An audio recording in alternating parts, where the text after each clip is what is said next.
Hey everyone, it's Charlene. Today I'm going to be showing you 5 different ways to dress up your envelopes. The first is with heat embossing. Here I'm using the Berry Sweet stamp, and these are all going to go with cards that I've made. And you can see I've just stamped and I added some antique gold embossing powder, and now I'm using my heat gun to go ahead and melt that embossing powder. You can see I kind of took it off the edge of the corner of the envelope. That adds a little bit of interest.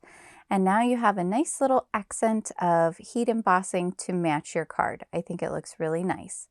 The second way you can dress up your envelopes is by using border dies. There's all kinds of different ones. I like to try and use a border die that goes with the card that I made. So you can see this card here. We've got the little ski monster and he's going down that snow slope right there. So I use the same slope and it's a stitched die, which looks really nice when it's cut. And then I'm just going to use some tape to adhere the die to the envelope so I can run it through my die cut machine.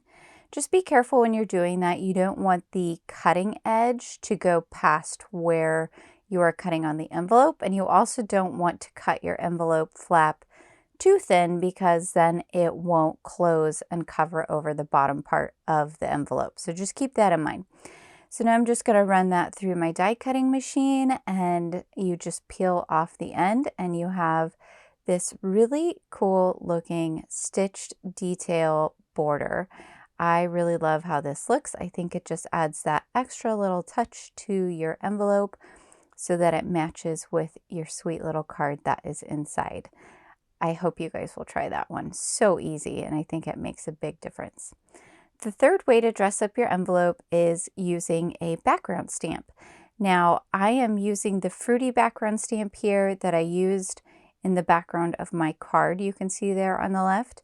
So when you're using a background stamp, just make sure to take out the foam insert that's in your MISTI. And then I'm just trying to line it up so that it kind of matches how I had it on my card. And then you just close your door and your stamp will adhere to the door of your MISTI.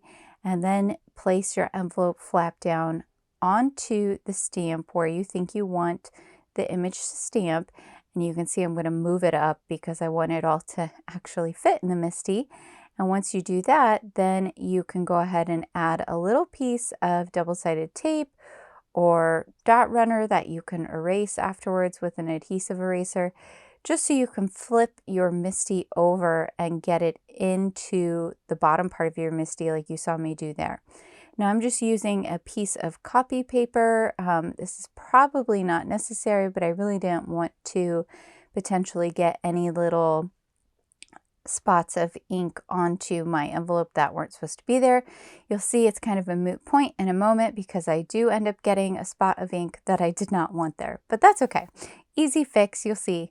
So now I'm coming in with taffy, which is the darkest color that I used on my card that I stamped. This was multicolor eclipse stamping, and if you look at the recent hop that we had, you'll see there's a tutorial for how to make this card. So once you're done, you just stamp down and then you can take your envelope out, and you can see there kind of at the bottom of the flap. It's not super noticeable, but there is a little bit of ink. So I solved that just by using my mini trimmer here, and I'm just going to trim off the tiniest little bit in order to get that little ink spot off of there. So once that's done, you can see having that background stamp on the flap of the envelope just looks really lovely. It goes really well.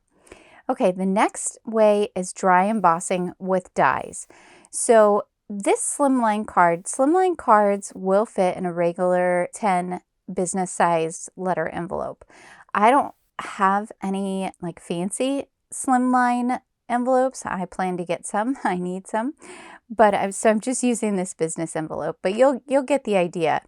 So I'm coming in with some tape, and I'm going to go ahead and put the same slimline Shamrock die that I used for the card. I'm putting it onto the envelope.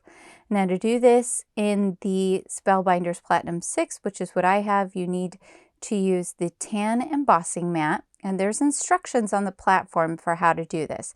Now normally when you are dry embossing with a die, you use the blue embossing plate. Well, I found that was just a little too thick and it was causing the die to cut into my envelope. So instead, I used 2 pieces of cardstock as shims and then my regular plate on top. And I'm going to pull it out here and you can see it leaves this nice little impression on your envelope, and it's really cute. It matches what's inside. And again, like I said, I think this would look even nicer on a nice linen envelope or something like that. So the 5th way that you can dress up your envelopes is with just strips of pattern paper. Really easy. Now, this was just an extra piece of pattern paper that I had from making this other card, this with the little ski monster on there. And so I saved it. I wasn't sure what I was going to do with it. And then I thought, oh, I can put that in the envelope.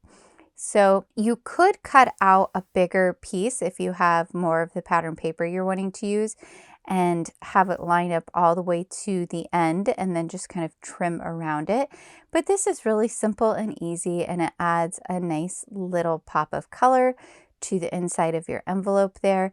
You can see I just used some liquid adhesive, and then I'm just using my little weeding tool to kind of push it around so I can get it straight and right up against where the crease of the envelope is there.